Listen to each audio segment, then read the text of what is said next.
Un saludo para todos, les estoy dando la bienvenida a este video de perspectivas para los mercados accionarios para la semana que empieza entre el 3 y el 8 de octubre, cerrando ya el noveno mes del año y empezando ya lo que es la recta final del último trimestre, que nos da ya una idea de mayor claridad en términos de los eventos que estábamos esperando. Sabíamos que la Fed iba a ser uno de los eventos importantes en septiembre, los datos de bancos centrales, la reunión de la OPEP, así que ahora que ya gran parte de todos esos eventos han sucedido, pues tenemos un panorama un poco más despejado, con una menor incertidumbre y que nos da una idea un poco de hacia dónde pueden ir los activos, teniendo en cuenta ya algunos de los hechos que mencionamos anteriormente han sucedido. Esta semana nos parece relevante recalcar que la reunión de la OPEP, que generó un acuerdo de congelamiento de la producción, fue lo más relevante de la semana, en donde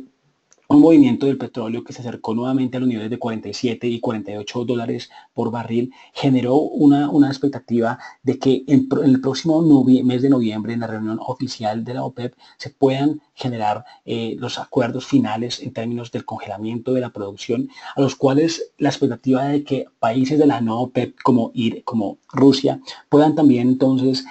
unirse para tratar de buscar entonces en términos generales unos niveles de producción un poco más estables y de no tanto incremento, de no incremento como venían siendo los meses y periodos anteriores que venían presionando de manera importante la cotización del petróleo. Ahora lo que estamos viendo entonces, un petróleo que podría estar cerrando el año cerca de los niveles actuales, cerca de los niveles entre 46 y 50 dólares por barril, y en donde estaremos atentos a que ya los datos específicos de niveles de producción de cada uno de los países puedan estar reflejando lo que se pactó, que se estaría relacionado con términos de congelamiento de la producción. Otro dato muy relevante de la semana y hecho relevante fue precisamente sobre el Deutsche Bank, en donde en esta medida los inversores estuvieron con bastante incertidumbre, teniendo en cuenta la salida que se estaba generando de algunos fondos asociados a la multa de cerca de 14.000 millones de dólares que impuso Estados Unidos, y que después, al día siguiente, se conocía que esta multa podría ser mucho menor de acuerdo a las gestiones que se estaban haciendo, cerca de 5.400 millones, y de que esto podría ser algo, digamos, visto de manera positiva y que generó nuevamente un rebote alcista en la acción. Entonces, en esta medida lo que vimos fue un movimiento de volatilidad en los mercados internacionales, de incertidumbre al inicio y después de alta de reacción, de rebote alcista, y que generaron entonces esta foto que vemos a nivel internacional. Por el lado de Estados Unidos, el Standard Poor's creciendo el 0.17%, el Dow Jones creciendo el 0.26%. Por el lado de Latinoamérica y de los demás países en equity, retrocesos fueron el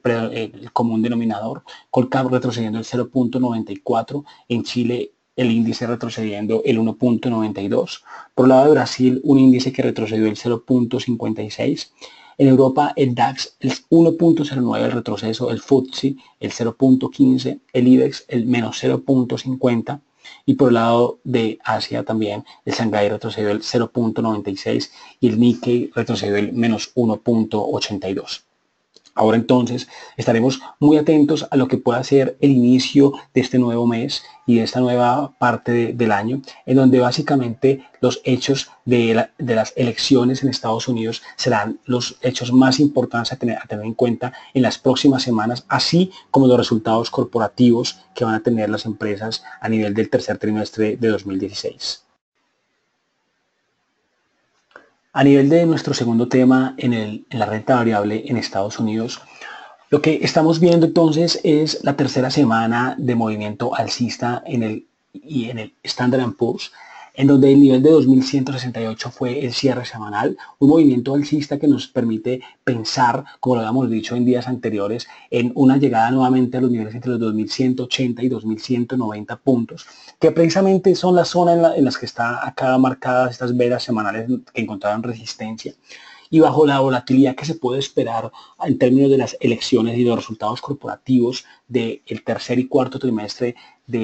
en Estados Unidos, sobre todo en la proximidad del tercer trimestre, pues podríamos, bajo nuestra expectativa, ver y estar monitoreando un rompimiento del 2.200 puntos para ir a nuestro objetivo de valor por múltiplos y por nuestro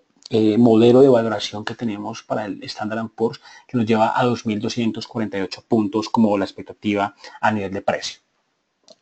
Lo que estamos viendo entonces en la semana es que el sector de energía creció el 4.6%, a 12 meses ha crecido el 15.2%, el sector de industrial creció el 1.02%, en el año ha crecido el 16.9%, materiales 0.85% y en 12 meses ha crecido el 19.5%, una dinámica, como vemos a nivel anual, importante, creciendo casi para todos los sectores, a excepción del home builders, que ha retrocedido el menos 1.73%, pero que muestran cada uno de estos sectores el contexto del upside y del movimiento alcista que ha tenido el Standard & Poor's durante el año, bajo una tendencia alcista que esperamos se mantenga. Por lado semanal, los retrocesos estuvieron en el sector de utilities con un movimiento del 3.85%, real estate con 1.83% y health y salud con el 1.44%. A nivel de nuestra balanza de renta variable, los factores positivos y negativos se mantienen en la misma medida, no tenemos un cambio. Nos parece relevante seguir manteniendo esta visión porque nos da una idea de hacia dónde, cuáles son los factores que están influenciando a nivel de la cotización, a nivel fundamental en Estados Unidos en la renta variable. Vemos entonces para nuestro punto de vista una inclinación un poco mayor hacia la parte positiva que hacia la parte negativa a raíz de los datos y eventos que planteamos en esta presentación. Por el lado del tercer tema, que es el de renta variable en Colombia, vemos un movimiento en la semana contrario a lo que fue el movimiento del Standard & Poor's, mientras el otro hacía 3 semanas alcistas, este hace 3 semanas bajistas de retroceso. Un índice que muestra que en las últimas 2 semanas ha intentado hacer un soporte con retrocesos leves frente al que se hizo, a que hubo en la semana, hace 3 semanas, un movimiento que nos llevó a cerrar en el Colcap en 1.338 puntos y que estamos a nivel de, como vemos el mercado, en unos niveles cercanos a niveles de compra, cercanos a los 1.330 puntos, que nos podrían llevar a niveles entre los 1.360 a 1.370 puntos. También siempre y cuando el Colcap y el mercado accionario haga un movimiento como lo han venido haciendo los mercados emergentes y las bolsas en Latinoamérica, que en contexto y de manera general han venido haciendo una reacción alcista, mientras que Colombia, como lo hemos venido notando durante días y semanas anteriores, ha estado un poco rezagada por eventos puntuales, pero ha estado un poco rezagada a ese movimiento de correlación con las demás bolsas. Así que esperamos que la bolsa local encuentre un soporte como lo ha estado tratando de buscar en las últimas 2 semanas y busque una reacción cerca a los 1.360 a 1.370 puntos. Esta semana el mercado entonces retrocedió el 0.94 y anual y mensualmente, es decir, el mes de septiembre nos mostró un mes que retrocedió el mercado el 2.55%. De destacar entonces en la semana los movimientos alcistas que hicieron las acciones de Ecopetrol 2.8, Aval 2.4 y Bancolombia 2.3, así como en el mes los movimientos más relevantes estuvieron por el lado de Banco Bogotá con el 4.3, Aval con el 2.8 y Éxito con el 2.8, mientras que la parte de retroceso en la semana estuvo enfocada en Cemex con el 16.4%, Grupo Argos con el 4.09%, ISA con el 2.50 y Celsia con el 2.4. Y mensual, la acción que más retrocede en el mes fue Cemex con el 18.2%, la Bolsa de Valores con el 9.6% y Avianca con el 6.3%. 3 eventos nos parecen relevantes mencionar de lo que marcan esta semana y en los últimos días en términos de noticias y hechos fundamentales. El primero es a raíz de Cemex Latam, en donde básicamente Cemex se vio envuelto en unos problemas a nivel corporativo que mostraron cómo se le pagaron entonces cerca de 20 millones de dólares a unas personas por fuera del gobierno para la adquisición precisamente de unos terrenos en Antioquia, en la planta de Maceo, una planta que está a punto de salir. Básicamente sobre el mes de diciembre se espera la salida a producción de esa planta y es una de las grandes apuestas que tiene la compañía para para recuperar o para sostener todo lo que tiene que ver con los proyectos de cuarta generación, que son parte de lo que van a generar dinamismo y una dinámica importante en todo el sector y en Cemex específicamente también, y que precisamente para ello esa planta se espera salga a producción en el mes de diciembre. Esa planta ha tenido una inversión ya de cerca de 350 millones de dólares y en donde todo lo que marca el movimiento de esta parte corporativa generó entonces unas investigaciones ahora por parte de la Superintendencia Financiera, en donde todavía a raíz de la incertidumbre que marca ello, teniendo en cuenta que podrían salir noticias y eventos a raíz de la adquisición de los terrenos, a raíz de posibles retrasos en términos de la salida a producción de esta planta, pues el mercado ha visto con ojos negativos ello y se ha visto grandes ventas en la semana realizadas en Cemex. Y precisamente el movimiento del 16.4 de retroceso nos muestra claramente cómo el flujo vendedor se ha visto reflejado dada esta noticia. Otra noticia importante que nos parece que podemos considerar para el contexto de esta semana es la noticia donde la empresa de energía de Bogotá anunció en la semana dos cosas. Puntualmente está haciendo, primero que todo, una desinversión de algunos activos, entre los cuales se encuentra en gran manera los activos de Promigas y los activos de ISA, Banco Popular también hay unas desinversiones en las cuales la compañía también está buscando reenfocarse un poco en la concentración de todo lo que es la cadena de gas y de energía, y buscando eficiencia en algunas de sus cifras financieras para bajar deuda, para también hacer inversiones en el core de su negocio, y es parte de lo que se generó en la semana. Entonces, Empresa de Energía de Bogotá, por un lado, anunciando desinversiones para nuevamente usar ese dinero en bajar caja y en bajar deuda, y también en invertir en algunos de los activos propios del core de su negocio. Y por otro lado, una noticia muy importante de Empresa de Energía de Bogotá, en donde el alcalde anunció, el distrito anunció que está buscando la venta del 20% de su participación. Ese 20% de su participación nos marca a precios de la acción de hoy cerca de 2.7 billones de pesos, en donde la incertidumbre aquí que se genera básicamente es cuál será el precio al cual se vendería esa participación. Cuando el alcalde entra a hablar y a mencionar que esta participación sería ofrecida a los ciudadanos como nosotros, el mercado lo vio como una idea de democratización, en donde el precio de la acción podría estar un poco por debajo de los precios actuales, precisamente para darle un beneficio de atractivo a aquellas personas como nosotros que deseemos hacer inversión en la empresa de Energía de Bogotá. Esto generó un movimiento bajista en la cotización de la acción, y también queda la incertidumbre en relación a cuál va a ser el precio. Obviamente es un proceso largo, es un proceso que debe hacerse como se hace para todas las empresas que liquidan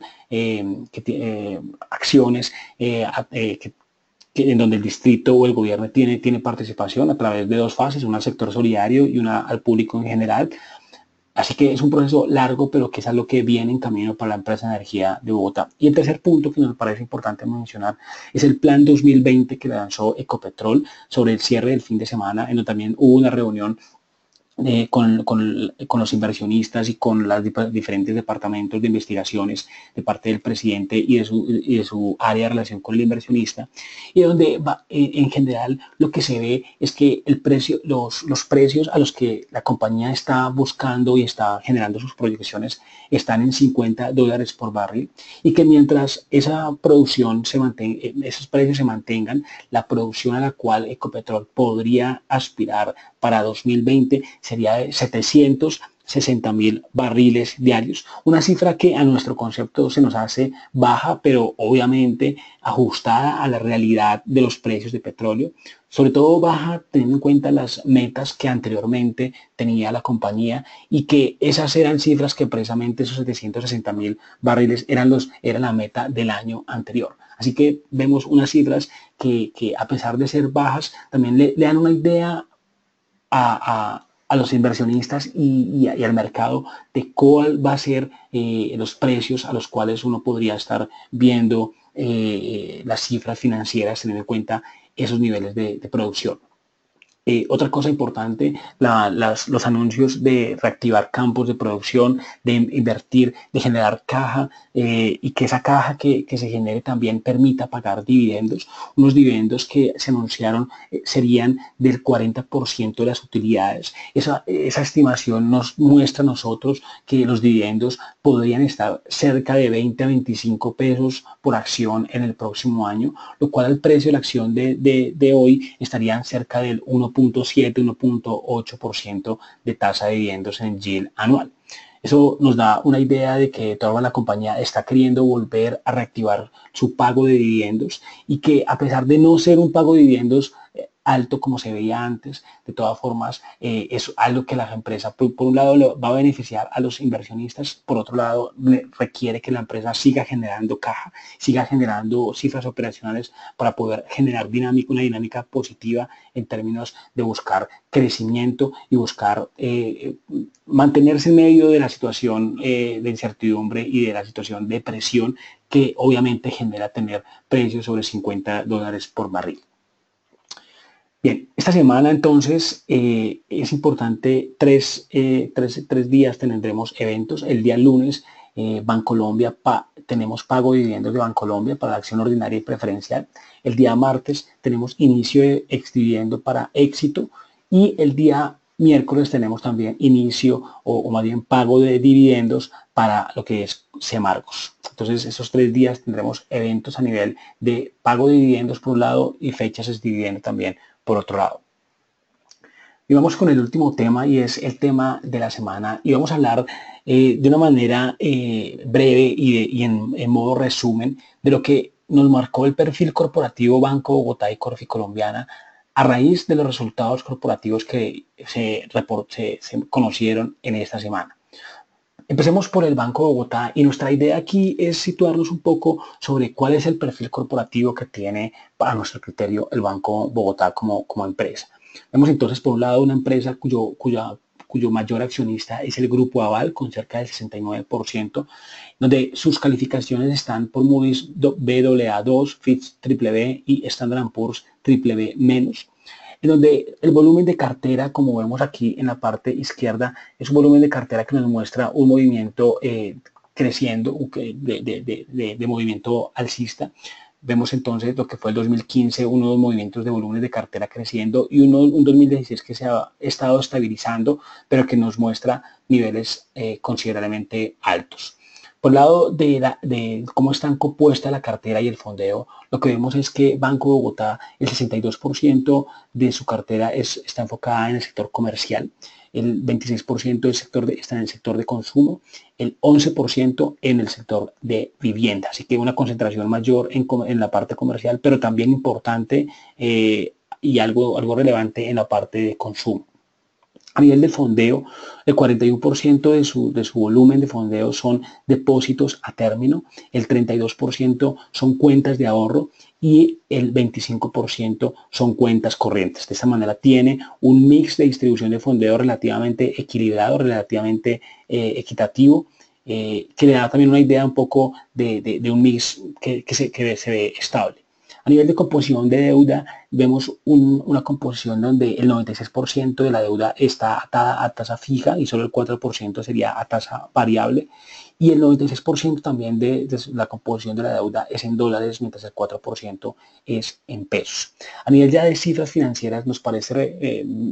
considerable mencionar algunos puntos por destacar. Un margen neto de intereses que ha estado mejor que las cifras de años anteriores. Unos niveles de eficiencia que se han visto presionados, un 50.8 es un nivel que no es del todo óptimo, teniendo en cuenta que los gastos por provisiones se han incrementado, no solamente para Banco Bogotá, sino para todo el sector, pero que también muestran entonces una eficiencia que se ha ido deteriorando un poco estando ya por niveles por encima del 50%. A nivel de solvencia, un ratio importante que las calificadoras miran mucho y se ve una mejora en el nivel de solvencia a nivel de patrimonio sobre los activos, nos muestra un 12.3% y una calidad de cartera en 1.6 que se ve muy similar a la de periodos anteriores. Finalmente, el ROE en 15.7 como otra métrica importante es una medida que nos da una idea de rentabilidad, una idea de una métrica, digamos, con una dinámica muy similar a parte del sector local, pero que se muestra un poco menor a lo que fue el 18.6 del cierre del 2015. A nivel de ratios y de estados financieros, esto es lo que nos muestra un año, unas cifras que anualmente estuvieron creciendo, pero que a nivel trimestral, lo que fue ingresos netos por intereses y gastos de provisiones, pues nos muestra la disminución. En este caso, nos parece relevante dar a conocer o aclarar también que ya para estos resultados lo que se hizo como cambio fue que ya la parte de Corficolombiana ya no se está consolidando dentro de Banco Bogotá, así que estos resultados nos muestran la parte que se tenía anteriormente de Corficolombiana que consolidaba resultados dentro de Banco Bogotá, sino que ahora Corficolombiana estará reportando esa consolidación dentro de Grupo Aval como una medida estratégica como tal del Grupo Aval. A nivel de ratios, la caja nos parece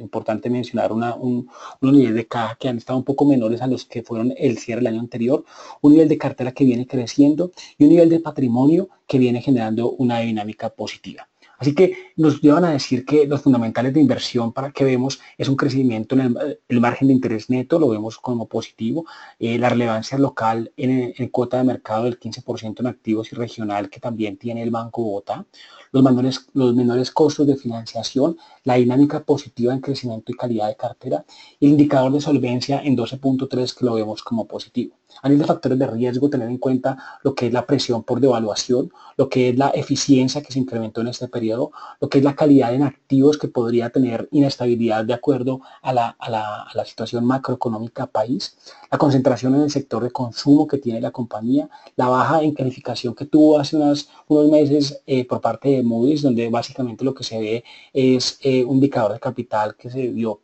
para ese análisis presionado por parte de Moody's y una liquidez que se ve inferior a pares y que limita su estrategia de crecimiento y que si Banco Bogotá requiriera hacer crecimientos adicionales, pues una posible emisión podría ser posible en el mediano plazo como riesgos para tener en cuenta. Ahora les compartimos esta tabla para que la miren ustedes con mayor detalle. Aquí lo que nosotros queremos resaltar es una comparación de Banco de Bogotá frente a los bancos locales hacia arriba, Bancolombia, Davivienda y Aval, y frente a bancos internacionales en la parte inferior. Lo que estamos viendo en conclusión es que la acción de Banco de Bogotá todavía tendría potencial de valor teniendo en cuenta los múltiplos a los que está transando versus su promedio, unos niveles de rentabilidad que son mejores que algunos de los bancos que algunos de los bancos con los cuales comparamos al mismo, al Banco de Bogotá, unos niveles de profit margin también que tiene una dinámica mejor que el promedio, un nivel de margen de interés neto que se ve positivo, no tan alto como Bancolombia y Davivienda, pero sí mejor que muchos de los bancos a nivel internacional, unos niveles de eficiencia que se ven afectados y no tan buenos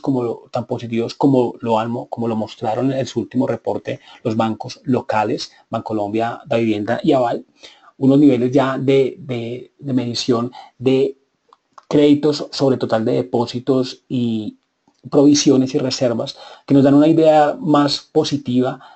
para Banco Bogotá en términos de las cifras que se están mostrando. Vemos una acción de Banco Bogotá que está por encima del Colcap, por encima del movimiento de los últimos 2 años que ha tenido el Colcap, pero que también está por debajo de algunos bancos internacionales. Así que vemos una acción que no tiene una dinámica tan alta, unos volúmenes tan altos. Uno de los ratios importantes o de los drivers importantes para la acción son los dividendos que paga el Banco de Bogotá, pero en términos de volúmenes no vemos una acción que tenga una dinámica tan importante como la tiene, por ejemplo, Bancolombia. Bueno, ahora vamos al otro punto y es rápidamente la parte de Corficolombiana. En esta parte de Corficolombiana, un poco aclarar el perfil corporativo que nosotros estamos viendo para el mismo. Vemos a Corficolombiana que el principal accionista es el Grupo Aval. También los fondos ya vienen a ser la otra parte importante de Corficolombiana. Calificaciones en triple B y triple A para las diferentes calificadoras. Un negocio de Corficolombiana que es muy mixto. Tenemos un negocio que está 50% en su portafolio invertido en energía y gas, 26% en infraestructura, a nivel financiero el 5%, agroindustrial el 9%, hotelero el 7%. Por el lado de la distribución de la inversión, en cuanto a sus inversiones, las mismas están en 47% en renta fija y 53% en renta variable.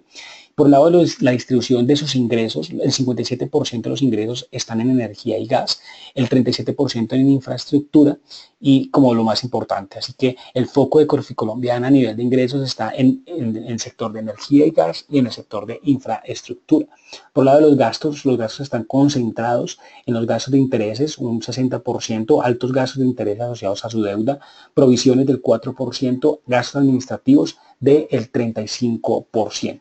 A nivel de su deuda, el 33% es de entidades de fomento, con entidades financieras el 65% de su deuda. A nivel de ratio, lo que vemos es unos niveles de endeudamiento altos, unos niveles de rentabilidad buenos, un poco menor relativamente al cierre del 2015, pero un 16,9 de rentabilidad sobre el patrimonio demuestra un ratio positivo, un margen neto de 13,90 que también se ve un ratio relativamente positivo y un ratio de liquidez activo corriente sobre pasivo corriente del 1,33 nos da una idea positiva desde el punto de vista de liquidez. Este es el comparativo semestral de resultados, teniendo en cuenta que la compañía reporta resultados semestrales que nos muestra que todas las cifras están creciendo, es decir, tanto los ingresos como la utilidad operacional como la utilidad neta semestralmente como anualmente generaron crecimiento en el comparativo que mostramos. Y de resaltar de resaltar los niveles de caja que están en los niveles altos, unos niveles que también por el lado de su patrimonio muestran unos niveles creciendo. Precisamente eso se muestra en el flujo de caja, como el nivel de flujo de caja en la columna inferior nos muestra que el 2015 y el 2016 se han estado generando niveles de caja sostenibles y que la variación neta de caja que vemos acá en esta parte, que está en este caso un poco casi en niveles digamos muy bajos negativos, pues nos da una idea de que el flujo de caja operacional está sosteniendo las inversiones y que no se está deteriorando la caja. Ahora, a nivel de fundamentales, lo que estamos viendo entonces es que puntos positivos para Corficolombiana, definitivamente los proyectos de infraestructura de cuarta generación son uno de los puntos y los focos verdaderamente importantes para las cifras que vienen en camino para la empresa y los proyectos. Un equilibrado portafolio de inversiones en renta variable, los resultados financieros que vienen evidenciando crecimiento, las perspectivas de crecimiento en el sector de gas con las inversiones que se tienen importantes en Perú, la compañía con resultados e inversiones estables, la evaluación que favorece las inversiones en el sector hotelero, que es otro de las apuestas que tiene Corficolombiana, las calificadoras de riesgo que han emitido perspectiva estable para la compañía y el flujo de caja que está protegiendo los niveles de liquidez de la compañía. Como factores de riesgo, evidenciamos los posibles retrasos que puedan tener los proyectos de infraestructura que vienen en el próximo año, las variables macroeconómicas en Colombia que podrían presionar los costos y márgenes de rentabilidad y los altos dividendos que paga la compañía que de una u otra manera también presionan cierta parte de la parte de necesidades de capital de la compañía. De todas formas, este también, por otro lado, es uno de los drivers que tiene la empresa, precisamente el pago de alto de dividendos, que esta semana precisamente anunció que su pago de dividendos tendrá un yield semestral del 2,9% y que tendrá para el precio de la acción a hoy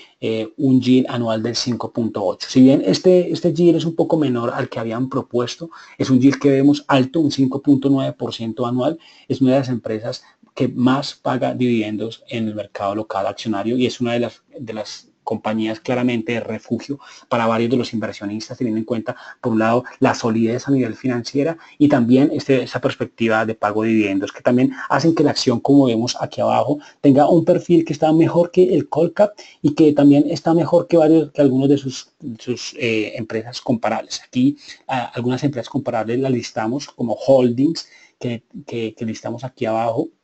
Y vemos básicamente que el comportamiento de Corficol pues evidencia unos niveles de rentabilidad positivos, unos niveles de deuda relativamente altos y un ratio de liquidez relativamente positivo en términos de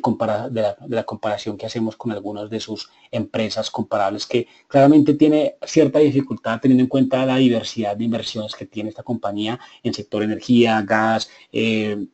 en el sector de infraestructura, en el sector hotelero. Así que es importante tener un poco el detalle de sus cifras puntuales y tener algunas holdings que puedan darnos una idea de comparación con la misma compañía. Entonces, aquí terminamos entonces nuestro perfil corporativo para estas dos compañías, tener en cuenta los resultados que tuvieron reporte en esta semana que acabo de pasar.